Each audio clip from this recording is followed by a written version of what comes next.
Assalomu alaykum. Qadrdonlar, yaxshimisizlar? Avvalo, Alloh rozi bo'lsin tibbiyot xodimlarimizdan. Mana Farg'ona viloyatimizda Osiyo klinikaga keldik. Alloh rozi bo'lsin. Oyoq og'rig'i bilan. Avvalo Xudo, biz o'ylagandan tez shifo topdik. Alloh rozi bo'lsin shu yerda ochganlardan, xodimalardan, vrachlarimizdan. Demoqchi bo'lgan gapim shu, ko'proq suyak, oyoq og'rig'ida judayam nima deydi, o'zlari mutaxassislar ekan bu joyda.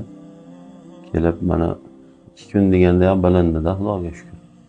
Bilasizlar, insonning oyog'i, suyaklari eng organizmda muhim narsa hisoblanadi. Hozir kirib qolishdi, shu fikrimizni bir bildirib qo'yaylik, o'zimizni tashakkurimizni deb. Shu video yoqtirdik. Sog' bo'linglar, mabodo agar shunaqangi oyoq og'riq, suyak og'riqlar bo'lsa, shu yerga bir kelib uchrab ko'ringlar-da, Xudo xolasa kam bo'lmaysizlar, Xudo xolasa inshaalloh. Sog' bo'linglar, hech kim kasal bo'lmasin inshaalloh. Rahmat hammalarga.